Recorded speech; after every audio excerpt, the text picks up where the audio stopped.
Welcome, BC WrestlePod fam, to the AEW review here, the Just Three Gents. We're having a good time because it's been a week for all of us, and even watching this show did not change much. We needed a good laugh today. I'm here as JVL with Mikey, with the Professor. It is a pleasure to be here with you both and actually have this fun time together that we have needed for so long. And we're happy you're here with us as well, that you've subscribed to our channel. Go on ahead and click that alert bell to make sure you've got all of our notifications about what's coming up. You've obviously followed us on all the social media, and you're dropping a comment down there on which one of us is the funniest. I know it's one of them. And we are just excited to have you here with us because we got to watch basically ChatGPT Writes a Wrestling Show meets... We have a very thin roster for some reason, so we're going to try to make up matches as we go along. So it was a kind of an up and down battle to figure this out. There's a lot of folks missing, right? Like, there's just folks gone. And it's not because they're on Jericho's cruise, because that's this weekend. So I have no idea what's going on. But we had this, you could tell because it started kind of like clunkily going into a Jeff Hardy versus Jon Moxley match with no build, nothing else. And we get to watch Jon Moxley basically channel his giant dick Randy Orton by doing a bunch of ear stuff to Jeff Hardy the entire time, who then took bumps with the pen in his ear from Excalibur for a couple of bumps. This was a crazy match to open with. Yeah, it was really funny. Was Jon Moxley walks out and it seems genuinely frustrated because he doesn't know where to go. And this happens from time to time in certain arenas where Jon Moxley does the spinal tap thing and kind of rock and roll and doesn't know where to go. This one, hello, Cleveland! He was angry at the camera. He was angry at a fan, and then he got up the steps, had this moment, and went, great. How do I get to the ring? And didn't know where to go. Asking directions, can't get some three drunk guys from New Orleans over here. So the New Orleans crowd was fired up. They were way better than Savannah and a few other crowds that we've had the last few weeks for sure. There was a Toni Storm cosplay. I don't know if any of y'all saw it somewhere out there. They only showed it once, but I was like, oh, there you are. There was some funny characters in the crowd, so they were having a blast. Yeah, I was not expecting a Jeff Hardy at all. I was sort of like, what do you want to start with? And you're just rolling a die to pick one at random, and it's Jeff Hardy. And I talked about this last week. I'm just sort of waiting for Jeff to burst into dust. I think the more he's been working, he's getting some kind of whole, I don't know if you could say a second wind after near 50, but like you're finding this again, and maybe you're learning how to do this and not kill yourself. He was hurt a few times in this. There was some bumps. That one he took to the outside. He then pulled the towel out of his back because it looked like that was messing him up a little bit. Moxley just being mean with the ear. I said that out loud while I was watching. Like, that's just mean. There was some good, spots in here though. Moxley did take care of him. He was hard on him, but that sold fine. There was something where it looked. I can't quite. When they were doing work on the ropes, there was a part where Hardy was trying to hold himself up, and he quite couldn't. It looked like his hip gave out, and there was a little bit of a miscue there. I can't quite remember that sequence, but that had me nervous. Like, oh, please be okay. And then just landing on his hips the way he was, I'm not sure. There was am I out of pocket? There was a spot or two in there that was a little what just happened. The twist of fate on the apron is kind of what you're thinking of too, because he couldn't land right, and then Moxley got his face dragged across all three ropes, which can be really terrible too. So that was a little iffy at best. Mm-hmm. In the end, I was, and then there was that cutter that kind of missed completely. Right, there was that. Like, where are we going with that? There was that botched count out. If you guys saw that, like that 1, 2, not supposed to be 3 thing, which kind of was, where are we? What are we doing? There was a lot of them trying to catch up to each other. And I don't know if that, to me, that speaks to quick replacement, or we're not sure what's happening, or maybe like we discussed, maybe it's a chat GPTs. Like, hey, just put a Hardy in there. All that being said, I didn't hate this match. I liked it. I was rooting for them the whole time. I was never taken out of it, even though I was like, that was kind of it. They sold beautifully with each other. Well, as someone who watches all three AEW shows, it seems like Jeff has been wrestling almost on across one of the shows every single week. So I want to say this is like the 4th match within the last month or so that I've seen Jeff wrestle in. I will say he has gotten a lot better in terms of, them consistently having him do matches. I didn't hate this match, but again, it goes back to my issue with AEW right now because we're getting a more and more frustrated Jeff Hardy because he's been losing every match that he's been in. I know that there was a part, Marky, you're getting to where he flipped off Moxley at the end when Mox was trying to shake his hand. Yeah. And then he was flipping off a couple other times. Legit hurt. He's like, damn. But at the same time, they're like everyone's saying, oh, this is a heel turn for Jeff. And he ruins that because the camera followed him. And then he's doing his thing to the crowd, like, thank you for letting me be here. It's like, you're not a heel. You're just acting like, and then you forget. Like, it's two dichotomous things. It doesn't work. I don't know. And well, then that leads me to that sort of, to bring him up, CM Punk complex, right? Where it's sort of, I'm going to comment to you, the person, but I'm going to love the crowd thing, which tends to happen. And it's not just CM Punk. There's others, and there's other examples of this too, but that's recency bias for that. I don't know. It's one thing to be angry at your employer, but then to take it out on those around you in a certain way. And Moxley was genuinely like, well, what the hell? And then got jumped. And then this. I don't hate this. I just wondered where it came from. Mikey, why don't you expound on this, please? I see how it is. It's the token brown person. No, I was kidding. I'm just kidding. You got to beat I'm up. just kidding. You got to beat up an ugly white guy. That's a good day for y'all. Honestly, that's what my approach would be. So, for those of you who don't know what we're talking about, after the match is over, we had 4 wrestlers from CMLL, which is a pretty big promotion in Mexico for Lucha Libre. Who AEW has not worked with that often because they've been in the pocket of MLW for a while. Sure. Yes, and in AAA. Sorry, in AAA. AAA. So I'm wondering if they want to expand their relationship with CMLL because a certain other company now has an exclusive partnership, from what I could tell, with AAA. So, anyways, so we had 4 of CMLL's probably their top stars based on what I can research, and they jumped the barricade after this match, and they beat John Moxley like he owed them their lunch money. And Mike, then I have to ask. So obviously, with one of their stars being down and CMLL is another company, AEW would send out all of their wrestlers to defend John, right? Like it would be everyone in the back, it'd be the entire locker room.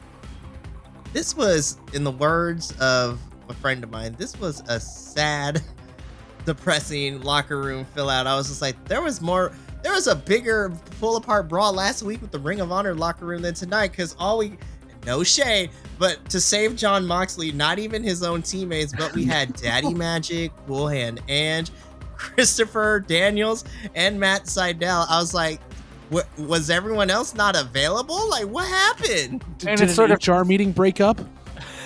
It's folks that don't like Moxley randomly come to Moxley's aid. Like, wait, what? Why?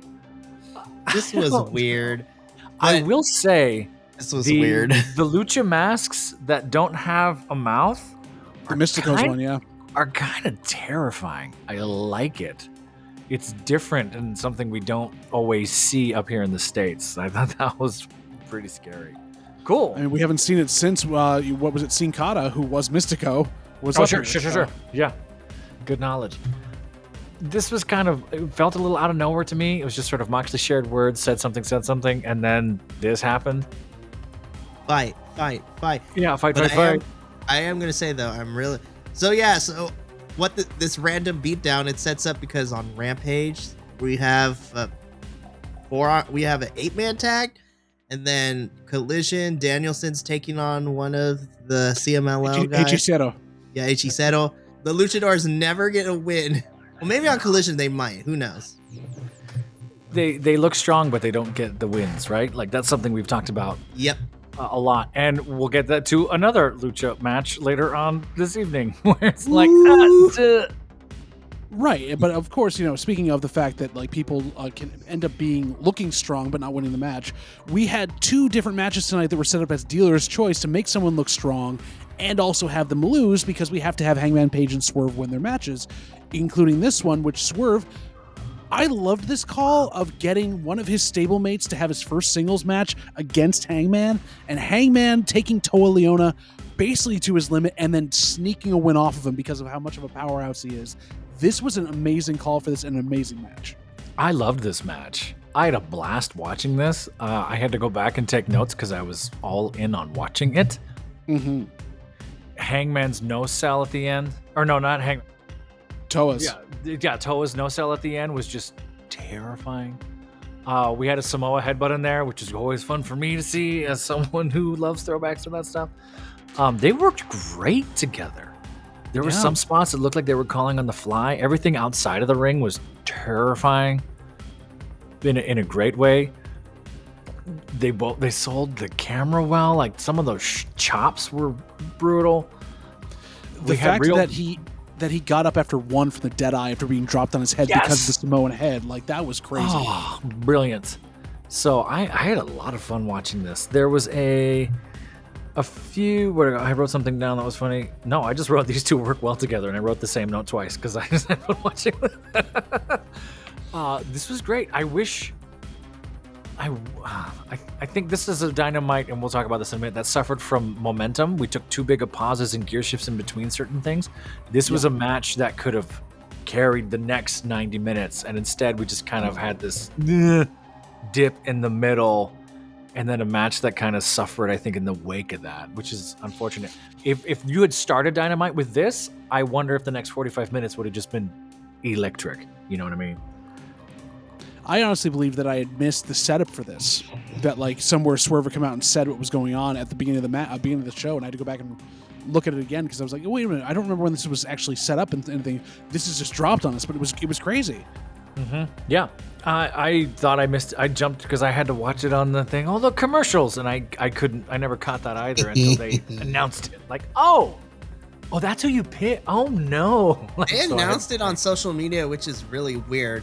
Because then Hangman technically gave us a hint to who Swerve was going to be facing on Collision. Because, he did the iconic thing where Hangman's like, you know what? You're going to have to wait the whole effing show. I'm like, it's Rob Van Dam, isn't it? Yep. Yeah, unless you've been living under a rock for the last 20 years, you kind of know that. But then, of course, we'll talk about that later where he takes another swerve at it on Swerve as he can do. But this match was overall a really fun thing. Mikey, did you kind of like enjoy the fact that like Toa didn't lose because Toa got squashed? Like Toa actually basically got tricked out of it. I love the fact that we're making Toa still look strong even in defeat, which is very, very important. I mean, it's Toa Leona. Have you seen the man? He bent a freaking chair. Oh, it's just like I was just trying to find that, by the way. I was like, I want him on my. The way that I view this match is like Hangman barely won, which is nice. I mean, he still picked up the victory, but it took everything in his power to sneak that victory away. And as far as Toa Leona goes, I was just like, I want him on my dodgeball team. That is how I feel. Sure. I was like, he terrifies me, he scares me, and I want him to be on my side during dodgeball. All of us Ring of Honor people have a good handle on what Toa is like, but we haven't seen him also as a singles competitor. So giving that a chance is also amazing that Dynamite did that, to give in such a big spotlight versus like putting him in a later match like we had, which kind of buried him. Like this was a good way to set him up. Yeah, I just saw the Hangman hanging in the corner by his legs, and then Toa dropping a head on him. Like, oh, it's so mean. As he's slipping on the mat because of his bare feet. It's just like, oh my god, this was a lot of fun, and I hope to see more of Toa for sure. And again, I say this every week, I just gotta get over to Ring of Honor. I just gotta get over there. We keep telling you as we're recording it. It's always a good thing. You keep telling us this. This next well, first we have to jump to Matthew and Nicholas arriving and giving us a big fine for their PA because obviously they're just trying to be the big things. I mean, the more I see them, like I'll admit that it's kind of starting to grow on me. Like this version of the Young Bucks with Nicholas and Matthew, they're both kind of growing on me like a rash. Oh God. I think they're buying in more, which is what I'm reading. It's not coming off as sort of cardboard and misplaced. And again, going way back to 4 weeks ago, when we saw that first introduction of this, and I was like, yeah, this feels awkward, but I'm willing to see where it goes. And then we have sort of had 2 weeks of this is awkward and not working. I feel like as acting teacher, they're buying into it a little more. They're leaning on this as a circumstance a little more. They're a bit more comfortable with it. That being said, they still don't have it's still not underneath them enough to where it's coming off fluid and natural. The Darby one later on, which we'll talk about, I'm sure, kind of felt calculated and meh to me. Part of the reverence, it just everyone around them comes off as, what are you two doing? As opposed to, oh no, they're actually going to find me. Like there's just it's a little off. I'm waiting for the day they can get Danielson to actually say the word fine as his new big catchphrase, because then it'll actually work out really well. Fine.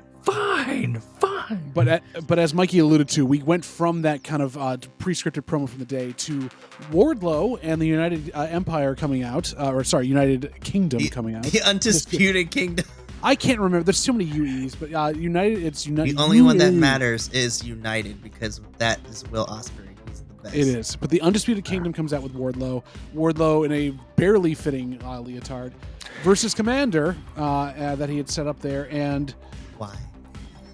Well, or Commander. So this was surprisingly for me a harder hitting match than I thought. Wardlow actually did a decent job giving Commander those hope spots, which you don't usually get when Wardlow's trying to run through somebody. Like, there were some good things. I wrote down some stuff here, like Commander was bumping out of his mind, but it was going all over the place. The kick and then the rope to the groin was kind of fun there, what he did to Wardlow as he's entering the ring. Sure. And but the big story coming out of this, before we get into anything else, Wardlow looking like he tweaked his knee on one of the power bombs and nearly dropping Commander on his head. But then turns out he's saying he's fine, but he's really like getting angry outside. You can tell he's pissed off about it. And now it comes out today, he may have torn his MCL in his knee during that match, and yet they would still continue the story afterwards. There was so many miscues for a stretch in the middle here. There was that weird drop kick through the ropes that just missed. Yeah, Commander looked like he missed. Yeah, it went back and did it again. Missed that 540 beautiful thing and like barely got there. There were a lot of miscues, I think. I don't know if there was just a language barrier or just not talking beforehand, but a few things that were just like, ooh, please don't get hurt sort of things. Commentary had to cover quite a bit, and they weren't doing well with it. So there was a lot of, ooh, he just grazed him. Ooh, he was just there. Oh, look at the thing. It's like, and I don't know if it was, Commander working so fast and Wardlow just trying to catch up or whatever else. I saw the knee thing, and you can see his knee shift when he picks up Commander and like holds him there and almost drops him, picks him back up, does the power bomb and collapses into him. And then it almost looks like he calls for the 1, 2, 3. Like they might have been that. There might have been one more move or something. Yeah, go home. There was something there. You just see Wardlow stand up, take 3 steps out into the audience and go, F word, like just yells. He knows. And you can hear it on everyone's voice in commentary. Adam Cole, like, he's just fine. He might have hurt his knee there. No, he's going to be back and he's going to be great. He's protecting Adam. He's protecting Adam Cole. Yes. Yeah. They all know. They know full well. Well, and then there's the camera. There's the camera shot when they were pulling out as the promo was happening, where they're going to be taking on the best friends and everything else. Where you see Wardlow in the background slam the ring steps as hard as he can because he's pissed, and then he's got the knee pad off, and he's pulling focus the entire time. Yeah, he knows. And I think what's hard too, and I don't want to say this, and you never want to wish this on anybody, that could be one of those final straw, like this is going to get you written out for a while sort of things, if that's the case. And he's just back from injury right now. He's just back from injury already, and we're already in this kind of how do we use you, what do we do with you thing. And that's heartbreaking. You don't want to see anyone go out like that. But also, it's like, hey, you're a big man. Like, knees and ankles are a thing. Right, Mikey? Yeah, ankles are a thing. Do you have ankles? I mean, I have cankles. I'm just kidding. Listen, as the resident... That took a turn. Anyways, as the resident big boy here on Just Us 3 Gents, I can't speak for what Wardlow's experiencing, because despite my size, I have yet to break any bone in my body. I actually take care of myself. Why would you say that out loud on the internet, Mikey? Listen, I have been in hospital since like I was born. Why all the way would up to you 12 say years old. that on the Mikey? Because I can. Anyways. Don't invoke the wrath of the internet. Comment below if you think Mikey doesn't need to go to the hospital. Nah, we're trying to stay out there. I don't know what to say. I feel bad for Wardlow is the best thing that I could come up with this. Sure. Because posts, beating up MJF and emancipating himself from that whole entire situation. The storyline that we got before he left for injury, I thought was great. We were turning him babyface, and then he has come back. Then the whole entire MJS cinematic universe for like 3 months kept threatening to hurt Max. Didn't really do much of anything. Then he's like, yeah, oh my gosh, he was part of the crew. I was like, no, he wasn't. Don't lie to me.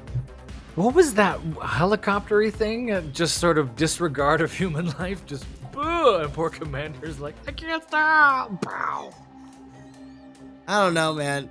This match didn't click with me on so many parts, but then also, with the report that Wardlow is injured, I'm like, well, and I hate to say this, and I don't want to sound mean when I say this, but if it was gonna happen to somebody, this is the most expendable member you have of this faction, because not to say that Wardlow's not important, but he's not important in the grand scheme of things, because eventually it's Adam Cole's going to win that championship when he's ready. Roddy's going after Orange. The Kingdom is your ROH Tag Team Championships, and Wardlow is just Wardlow. But as it ends here, Commander's in the ring getting beat up by the rest of the Undisputed Kingdom.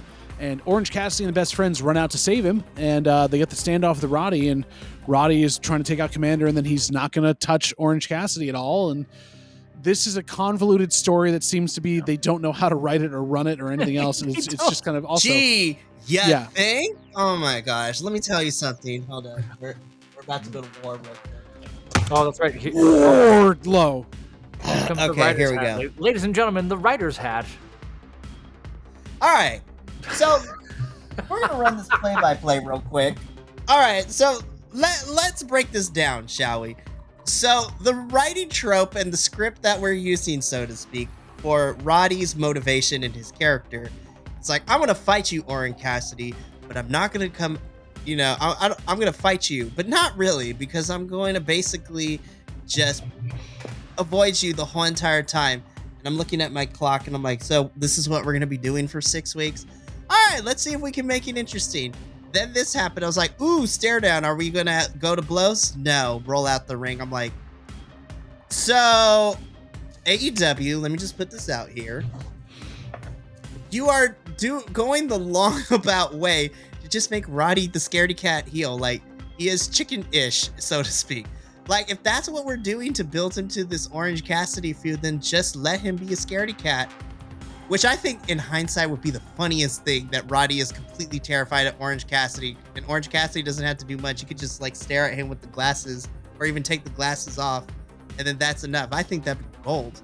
At least write something better for him to make me care. This is boring. Yeah, and jumping off of that, and JVL, I think, will feel the same way. Coming from a theater and acting place, once you took away that obstacle that Roddy had, he got weaker in a way. Having the neck brace gave him something to fight against and sort of... It was his ultimate power. Right. I don't want to define, but he sort of put an identity behind that, and he had a reason to keep going. If he went full chicken-ish, like you're saying, yeah, that would absolutely work here. But it gives him a dimension. Yes, there's a complexity and something. There's a lack of depth with this thing. I was just like, do I think the match at Revolution is going to be a banger? Absolutely, because I know Roddy's in-ring stuff is amazing, but you got to make me care about the feud and the storyline, which has been AEW's biggest problem. Well, it's also Roddy's problem, because in his entire career, he's been a workhorse. He's basically, as we said before, the new Dean Malenko. He can't carry a promo because he's never given anything to hold on to until that neck brace, but he can wow you in the ring. And even his jokes falling flat of just yelling names, Commander, is not working because it's not cute anymore. It's not. It's not truthful anymore. I don't believe it anymore. And he lost that sense of truth when he was third wheel in that MJF thing. I know we kind of talked about that. It started to work. It's like, oh, you have something to push against. There's a reason we're here. Even with the revealing of the devil, like, I was willing to buy it. I think he's floundering a little bit here. To find the grounding of who and why and what. Oh, and that's tough to see. And again, I'm not in the writer's room. I can't help you workshop. Right. It's crazy to me that you have Mike Bennett and Matt Taven, who are known to ooze charisma anytime they get on the mic. And then these are the two that you're not having talk at all, which is really, really weird. Well, you know, pecking orders and all that stuff. Yeah. I guess. And then if we want to look at it also, this is kind of a sick little booking thing about this, but if Wardlow's hurt his knee now, Cole's in a boot, Roddy had the neck thing, why didn't the Kingdom get hurt? They should all just be hurt. And then that's their gimmick, is that they're working hurt, basically, and they're still kicking people's butts. I guess. This is a handicap match. Everyone gets a parking space. Yeah, I think it's tough. I think there's different ways they could shift that. Speaking of handicaps and parking. All right, what? Too soon? Too soon? Well, no, not too soon, because we're going to talk about a certain geriatric wrestler that we all love in this next segment. That's true, yeah. Someone who definitely probably has that going on there as we come up to a promo about the Tag Team Championship where Ricky Starks has asked for this sit-down with him and Big Bill to talk to Darby Allin and Sting, and no one's allowed to touch each other. There can't be any physicality. That's one of the things set up by Renee. Oh, touchy. And this was Ricky makes a promo, Darby gets angry, everyone forgets Bill's in the room, Bill starts to talk and shouldn't. Sting then says, okay, I'll run down the whole thing again so all the people in the back that can hear it, including my elderly fans, can figure it out, and we get mad. There's exactly what happened. That's exactly what happened. And like we were just talking, as we were just talking, like having no charisma, nothing to fight against. None of them have any. They're not invested in this at all. The only one who's really selling this is Sting, which is saying something. What is Bill is trying and he couldn't do it. I think the reason that it's hard for anyone to be invested in this is because the way we got here was kind of garbage in this sense because of what has been going on with a certain person we're going to talk about later. Poor Rick. Listen, I've been saying this for weeks. Ricky Starks deserves better, and he's been trying. But again, I feel that this whole entire run that he's had with these tag titles, he just wants it to be done and over with so he can go do something else in terms of storyline for AEW because he's over this. It's funny, Ricky Starks nailed Darby with that water bottle. Just perfect, dead on younger brother. Boom, right in the face. Darby gets right up to him as close as possible, and that weird, like, I'm not going to touch you. I'm not going to touch you. Like, right. You smell pretty. Thing. And I'm trying not to laugh because it's just so, you can't touch me. What you going to do? And for anyone who's been that close, it's kind of funny when you don't touch it. We kind of took that. I don't want to go much deeper into it than we have to because then we're getting into the thing that ticked most people off, including us, of the night. We moved on. All of a sudden, Chris Jericho's on our TV screen again, and they're turning down the booze in the AEW room because people are singing his song, and they're cutting to people via camera, but you're hearing the booze all over the place, and he's soaking it up as he takes on Ring of Honor's TV champion, Kyle Fletcher, as part of the Don Callis family.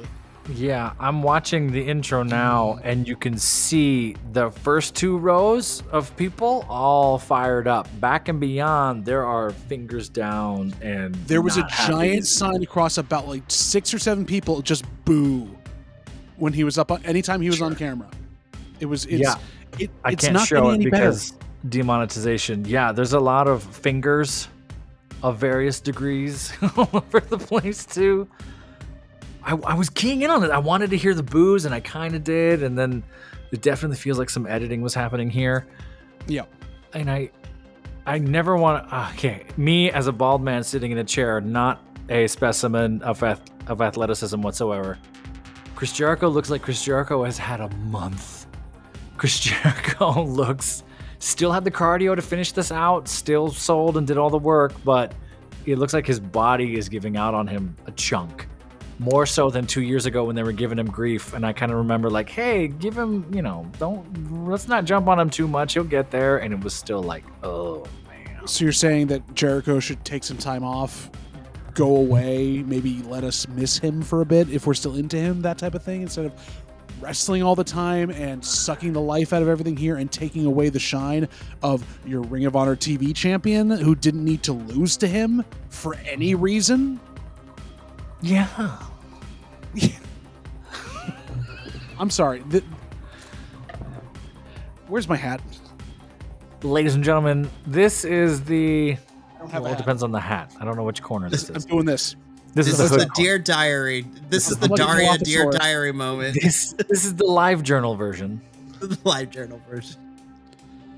So we've been saying for weeks, Jericho, one, shouldn't be on the TV until all these allegations are cleared up. Two, no one wants him there because he's been boring and just sucking the life out of every match he's in. And three, he's been somehow dragging every good person that we have on the roster into this quagmire of losing to him and losing any momentum they've had for the last year to set Jericho up for what? One, if you wanted the Don Callis family, who's also been sucked into this, to be a part of this, and I don't like throwing people under the bus, put him in against Hobbs.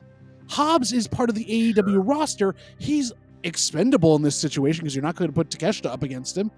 Why are you feeding your ROH champion to this and then taking the shine off that title? This is the problem AEW's been having with all their ROH stuff where, like we said, even in another one coming up, you've got ROH stars that are doing well in ROH, losing on AEW all the time. Yeah. It makes no sense whatsoever. Second, Kyle Fletcher, beyond the fact that he's a freaking champion, has been showing night in and night out he is one of the most explosive, dynamic, and amazing performers to watch in the company. Yeah. And he tried his best to carry Jericho in this match. And yet you still have a schmoz finish because you don't trust Fletcher to do his job. You have a schmoz finish because Jericho can't lose clean. And then on top of that, you're taking this great offense that Jericho can't sell because he's either brained or too tired. As you saw, everything he was getting hit with, he was just wobbling around on his feet. Yeah. It degrades the product on top of the fact that the guy doing it is an alleged pretty much sex offender. Like, what is wrong here? WWE got it somewhat right. They kicked out two of them, and one of them isn't back for a while based on allegations. What are you doing, AEW? Yeah. No more Jaron Ope. He needs to go away. Let him sleep. Put him up like Rip Van Winkle for 10 years. Was there a gong as you said that? Yes. I am angry about this as an ROH fan, and I'm angry about this as a fan. No, you summoned the gods when you did that. That was fantastic. No, I agree. And I hope you don't take my indifference as being complicit. I absolutely agree with you. I was just sort of like, man, what are we doing here? I think if it also kind of speaks to the manipulation of Chris Jericho. I wonder if he's just manipulated all these younger wrestlers into, hey, let me put you over, but I'm going to win sort of thing. And because it keeps happening. And now that what we're hearing and what's coming out, it's like, oh yeah, I could absolutely see how it's, hey, you just got to wrestle me and I'll make you look strong and will put me over because my storyline this, and then but it just waters down so much stuff like you're saying. I absolutely agree. Mikey, you watch ROH enough with this. Are you on board here too? All right, well. Oh no. NXT Mikey's coming out. All right, well, Chris Jericho didn't learn his lesson the first time we talked about this, so now I gotta get ghetto and channel my inner Taya Valkyrie La Hueta Loca is about to come out. Do I see blonde hair there? Here we go. Hola, carnal. Orale, ese. Yeah, We here at the Biconics don't affiliate with any gangs. We promise. No. Except our own of 9. Except our own of 9. And we will meet you in the street with cookies. Like we want to talk wrestling. We're good peoples. But somebody who's not, Chris Jericho. So, you didn't learn your lesson the first time, so let me explain this one more time. Whether it be Tony Khan, whether it be whoever else is backstage right now, I need you all to take a serious look at the situation that you are currently finding yourself in. You have Chris Jericho, by all intents and purposes, outside of the allegations, to me is just a complete douche. Like, he's always carried himself that way, and that has been a big turnoff for me ever since, even WWE days. And then you throw these allegations into the mix where you have multiple, female and young talent wrestlers come out to talk about how Jericho has had them sign NDAs, allegedly, and things of that nature. Regardless if these have any factual substantiary, if they turn out to be true, if they turn out to be not. That's not the point here.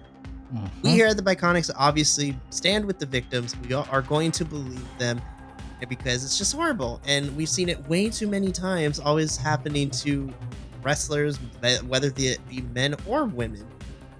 But the fact of the matter is, if you just put that to the side from a human resource and a PR perspective, you continue to put someone who is in the mire of scandal and controversy right now.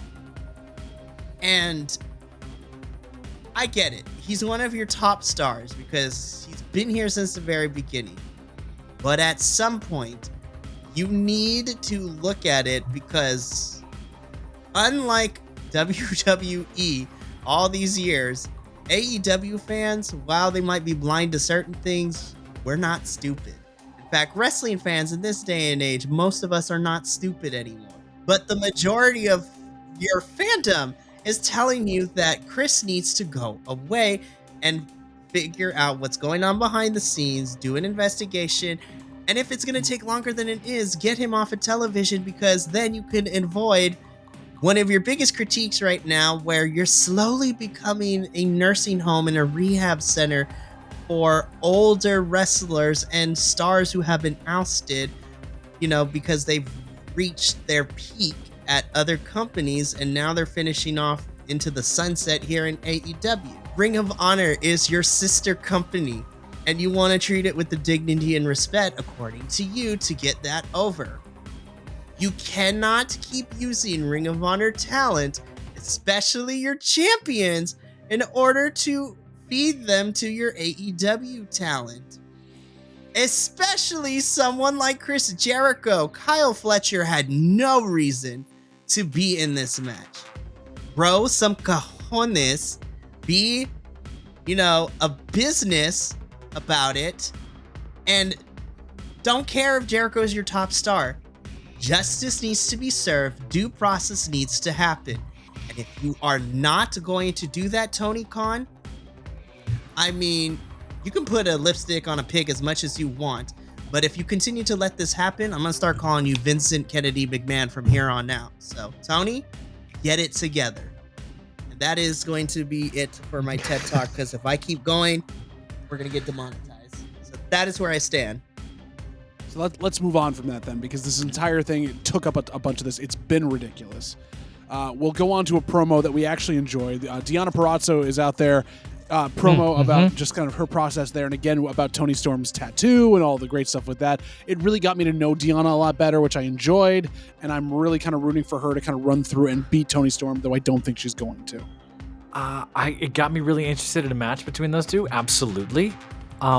My fear, and I hope this doesn't happen, is that we have some sort of angle where Dianna beats Toni and then Toni comes back to normal, like this was all a dream sort of thing. Where it's sort of, I'm not sure what was going on, but you knocked the sense back into me thing. I really don't hope we go for that trope. I really hope this Toni Storm lasts as long as humanly possible, because I'm biased and I'm having a blast watching it. I have a feeling these two are going to work great together. They already have. Like, there's matches in the past, and there's clips on the Instagram that are surfacing and stuff. I think this is the history we needed. I'm excited about it. Yeah. And Mikey, you've known this history for a while. You've had a good kind of view of it. This is the one time that main roster Dynamite AEW has gotten me invested in a good women's feud. See, you guys, it's not that hard to write feuds for your women's division. Wow. Speak to history. Show me a little honesty. Go. Yeah, speak the truth and go. Yeah. And look, babyface Dianna is one of my favorite versions of her. I love her as the virtuosa heel, but I love it even more when Dianna gets to play babyface, because she is at her best promo-wise when she is a face, because this girl has been run through the ringer. And, if you know where she has been in terms of wrestling companies, it's going to be good. And I'm sure Toni also leveraging, like, hey, it's Dianna. Like, I want Dianna. I want her in on this. I want her, like, vouching for her for sure. So good. And it worked, and it's going to be great. I'm really excited. Same. We go from that to while it was a fun promo and a fun kind of way to set up a couple of things, it didn't need to be on the show. No. I There love was the Bang no Bang reason for Scissor this. Gang, but yeah, this did not need to be here because And yes, we got the debut of Juicebox on our screens, and that's about it. She's bored. Yeah, these board thing. This just got longer and longer. This almost felt like high school kids when they don't have a group project and you just say, "Here, go," and then they just start doing this thing, and the only one who knows their lines is Billy Gunn. Like that's it. Everyone else just kind of. Billy Gunn has to corral all the children with the Acclaim and the Guns, and to a certain extent, Jay White as well. This is family weekend at college where your improv team that's been rehearsing for 2 months goes on with the professor, and the professor's like, "Okay, we're playing these games. All right, who forgot where we're going here? Come on." Oh yeah, and they just butchered every single lead in. Like, oh man, yeah, that was hard. Yeah, it was. We could. I don't know if we should want to hang out here too long, but it was. We like, do not. God, We y'all do could not. have tightened The this up. turn's way gonna be better. amazing when it happens eventually down the line. But I'm here for Bang Bang Scissor Gang. Sure.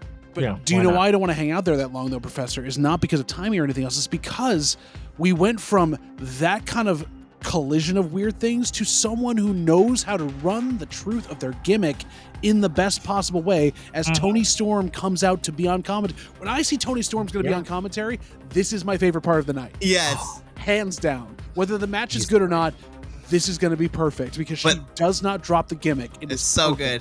But this match, though, you guys, Oh, yeah. this match. He's out there for Dianna Perazzo versus Taya Valkyrie, which, as I said in the other thing, you had Taya Valkyrie on an ROH staple who's winning all the time, loses to Perazzo, but in a wonderful way that didn't make her look too bad. They worked each other to the bone. Oh, this. absolutely. Their character shine, the technical stuff was there.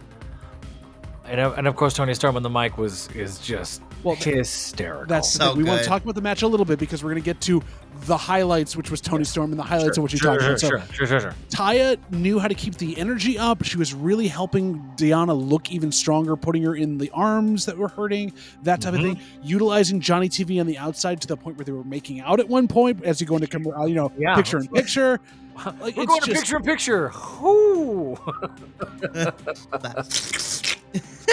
Oh my gosh. I love the TVs. I love them so much. and then we talk about like Taya's finisher being brutal now, where she does the whole Shania Payne thing where she slams the face into the mat. That basically is where Dianna had her with both her arms all the way wrenched back up in like a standing Venus de Milo, So and good. wrenching on the back. It was And brutal to have her. looking at Tony while Yes. doing it. Oh, Just it was here. such a beautiful moment. And then we have that from color into black and white when we pan over, like, oh, Yep. look at the drama here. But now that we've talked about that, let's discuss our favorite part. Toni Storm cracking up the entire booth here. I mean, Professor, do you want to, or Mikey, do you have a couple lines that you enjoyed there that came out of this? Oh, Not so much the lines, but her facial expressions the entire match. Especially like when the TVs were making out, and she's just like, oh my God, Tony Schiavone, who does your makeup? Anton LaVey? What? For anyone who doesn't get that joke, just type that in casually into Google and have a good time. I also love when Toni Storm was just like, where she confused Tony Schiavone with Ian Riccaboni. What happened to you? Looked like it looked like you sucked on a mango or some sort of weird. Like, what did you say? Literally, Instead of- I think it was Dianna had Taya on the apron and was ramming her against it, and at the time she was up. And Tony's going, I was going to tell Taya to, tits up for this entire thing, but it seems she already got the memo. Oh man, all the heads up plays were great. We all know Bazingas. we all know that Excalibur is Sean Mooney, which is a throwback to old school WWE in the 80s and 90s, and you just hear all three of them just go, and you can hear microphones moving. You can hear them falling out of the chair. Taz doesn't know what to say. Excalibur's dying. I don't think Excalibur said anything again. And when they cut back, you see him just like, what do I even do? You could tell that he's turning red in the face behind that mask. Oh my God. I honestly love also because Tony timed it perfectly. Taz was about to go on like a rant that made no sense with anything going on. And he goes, Mr. Tasmaniac, I did have one thing I wanted to let you know I found out this week. It's pronounced Su-Pleh. Oh, I thought it was the human duplex machine, but apparently I'm the human Su-Pleh machine. Yes, it's Su-Pleh, as in we play around with our soup. It's Yeah. wonderful. And then he's like, I own a lot of duplays, like trying to just dig on it. It's But like, oh my no, God. just don't, Taz. Just be quiet. Yeah, she ran the booth. It She's was a good perfect. foil for this. Anybody out there looking to try to get their character across and also have fun with it, if you play it to the hilt on commentary, not just angry like, I'm better than you, but in this certain way where you're just weirdly just dropping character hints the entire time, that's how you make it work. I think, and this is my hope and my theory, I think that she is getting and will be so good at this. It's quite possible, at least in my opinion, and I'm putting this out there, she might be one of the first AEW stars to jump to film and TV work. The way she's doing this, the way she's living in character and playing this up, it's going to start speaking to writers and casting directors in a different way. And it might not be big marquee things at first, but it's not too dissimilar from The Rock going on SNL or some of these other things where it's like, yeah, you're super talented at this. And if that happens, she's going to blow up and we'll never see her again. But Never. if I had to hedge a bet, I think she could make that jump because she's got the timing, she's got the attitude for it, and she can live honestly in goofy circumstances. Oh, she'd be great. She's having fun.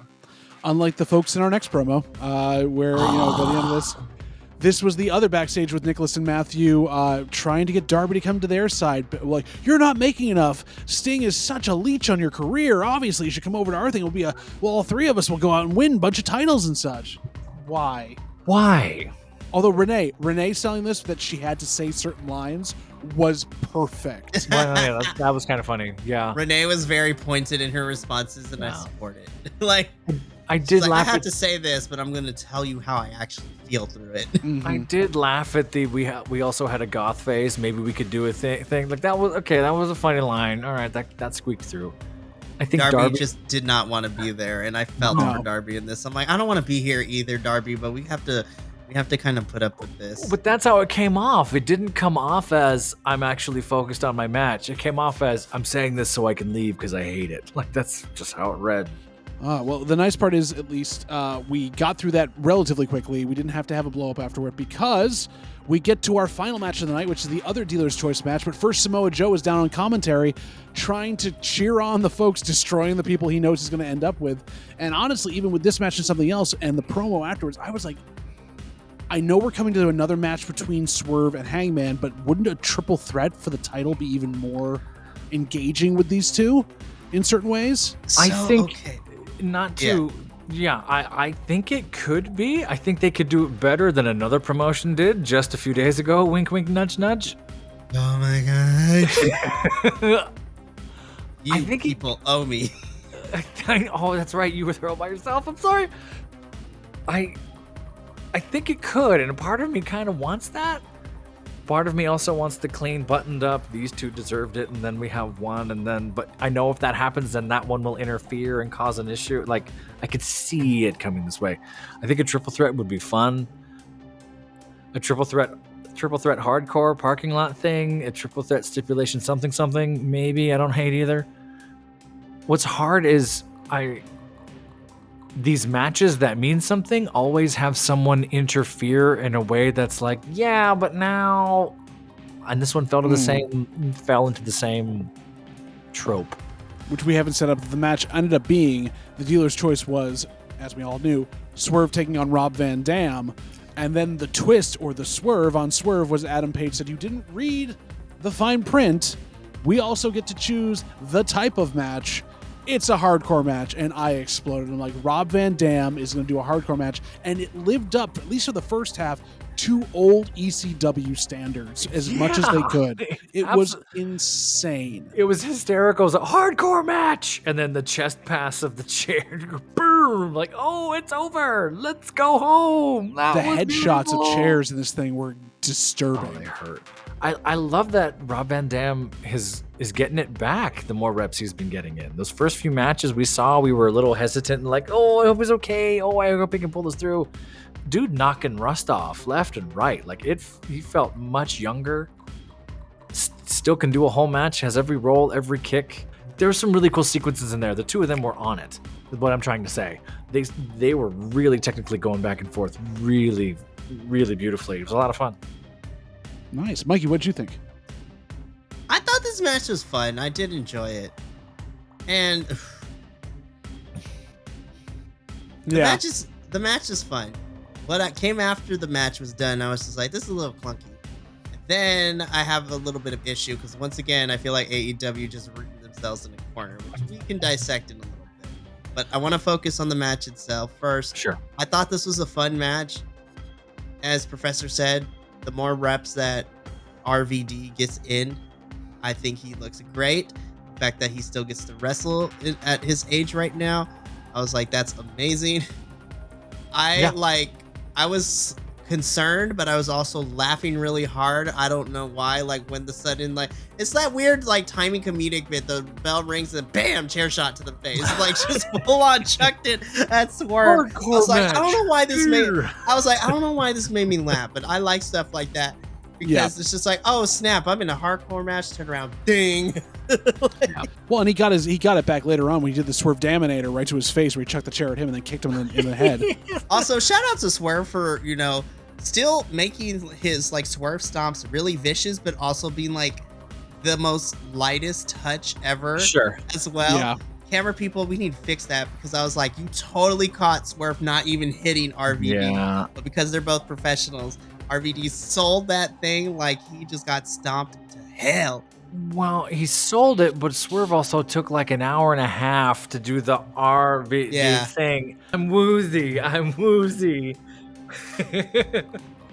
And then just all of a sudden out of nowhere does this double bird I hate you because it took so long. That looked like more frustration to me. Like, I get it, you're making fun of me. Could you stomp on my face, please? I'm waiting for it. I mean, I was like, I'm here, boom, that's in this thing. Swerve wins. Now I want to talk about what I really had issue with. This promo afterwards is very clunky. Stop doing promos after matches. Sorry. Exactly. Sorry. I was like, we don't need it. We really don't. You can have this at the beginning of the match. And then I'm sitting here, I'm like, hey man, why do you sound more winded than Swerve does right now? Like, what happened? Like, you didn't even participate in the match. That's not him being winded. He's trying to talk through the mustache, and it's just blowing the air out. So get a Zoidberg. It's like, I was just gonna say, leave the maggots on it. Yeah. So basically, like, sorry, I don't want to steal JVL's thunder here, but I was not expecting these two to face for a #1 contendership match literally next week. We're getting this next week, and I'm just sitting here and I'm just like, I don't know how I feel about this. I see both sides of this one. I could go either way. I think this is a tough. Again, you had this match, which was great, and then here, go cut this promo. We don't need to do promos. See, here's my biggest promos to end the night are always suspect, right? Like really hard, and that could be a host of things, I guess. It is. Well, it's bad as trying to put a button on a comedy scene. Like you're now, instead of doing action, you have to talk something into being an amazing way to end your story. Yeah, and that's much harder to do than a great match where you walk away from it and someone's bleeding on the mat and you point at them and laugh and you flex whatever you need to do. This is a tough one to do, and when you have one scene partner who's just literally physically exerted themselves and the other one doesn't have enough wind to get through his own facial hair, you can't make it legible, or at least watch. And again, like I was alluding to, I'm so afraid that AEW has written themselves into another corner with all this, because there are two possible paths here. Path number one, based on what we've given so far, is the one that I'm more okay with. Hangman and Swerve either ends in a schmoz or a draw next week. We get a triple threat at Revolution. Joe pins Hangman, which then protects Swerve, and I think Swerve should take the title from Joe at Double or Nothing. Now, the second path, I have seen surface and rear its ugly head in line, and I don't want it. Swerve beats Hangman because we're 2-0. Swerve has 2-0 up on Hangman every time they cross paths. Swerve wins only for him to lose at Revolution is the path I do not want to see. And if that ends up happening, the little faith that I have left in AEW is going to be all thrown out the window, because Swerve needs that title. And And I like Path A better, where it takes a swerve a little bit longer, but winning it at Double or Nothing would be great. And then he holds on to that thing to lose it to Will Ospreay at All In. Yeah, but we've said this here a few times, and we can end it on this note. Like, If it makes sense, they're not gonna do it. It's not going to happen. But in that vein, that's kind of what tonight's show was. It didn't make sense. They did it anyways. They did what they could, and we got it there. So, in that light, gentlemen, what were your empanada ratings of AEW this evening? Trying to get through and parsing, like pulling it apart and looking at the what entrails we got this time.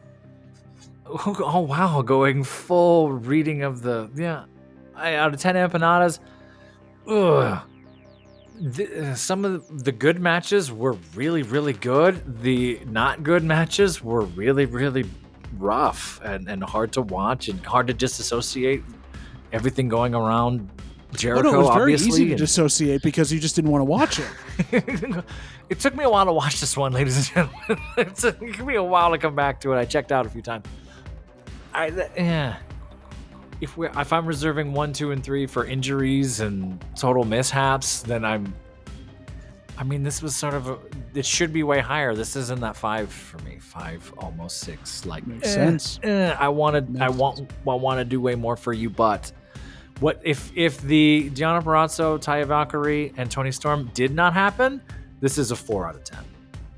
That's Easily. saying something right there. Right, like the women brought some points to this, and there should be way more women, and we take points away from the women, and blah, blah, blah, blah, blah, blah. Mikey, go ahead. Okay, this is gonna be easy for me. This is 4.5. Sure. Plain and simple. There you go. Plain and simple and clean, like a la Kingdom Hearts. But this felt like a filler episode, which is really weird to say. This felt like a filler episode, and I don't know how we go from last week, which was more, action-packed, to this week, which was very fillery. I don't know what happened to the whole entire locker room. Like, did the measles break out? Did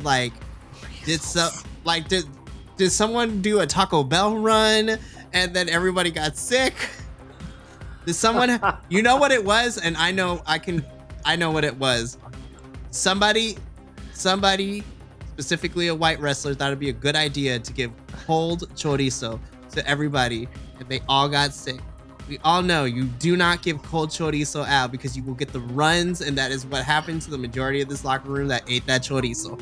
Man, I'm glad you have such a wonderful insight into the AEW locker room, Mikey. So that's why it's a 4.5, because basically they got the runs. This week on Cold Chorizo. No, but like, it's Wednesday. You know what that means? It's Cold Chorizo. How did you know my CMLL nickname, Cold Chorizo? I'm gonna be completely honest here. Had Dianna and Taya's match not happened this night, I would have gave this a 2, because it was that boring, and just the writing made no flipping sense half the time. I know that we're continuing to build to a revolution, and I gotta tip my hat off somewhat. You're trying, Tony Khan, you're trying, AEW, and at least we got some matches announced weeks in advance instead of the day before, but they're not good. They are bland at best and god awful at its worst.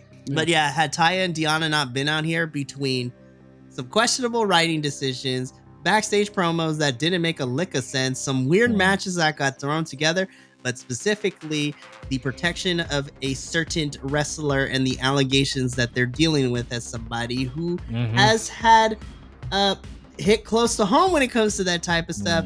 Appreciate how we're handling it, and I don't care if I get called a shill, if I get told to get over it. No, I was just like, we got to treat this like a business, like any other promotion should. There is an HR department for a reason. So 4.5 out of 10 empanadas for this one. Do better. I wholeheartedly agree, Mikey. I'm also at 4.5 out of 5 for all the reasons said before, and with the women's match, we take that point off. So 4.5 out of 5 is kind of the standard bearer here, and that makes sense for this episode. Yeah, 5, 4.5, 5. Yeah. Gentlemen, thank you for joining me this evening, for all the laughs, for all the fun, for all the stuff to go into that, because this was more enjoyable than watching Dynamite for this week. For Mikey, for the professor, for myself, we also enjoy that you joined us for this ride as well. Please let us know what you're enjoying. Please let us know if this was a better show for you than we think. What's your empanada scale? We want to know. Drop it in the comments down below. And remember, as always with this, you are Biconic. We are all here at the Biconics, Biconic, because we love to share this art form with you and we love to dig deep with every one of you. So deep. And we'll see you in the next video.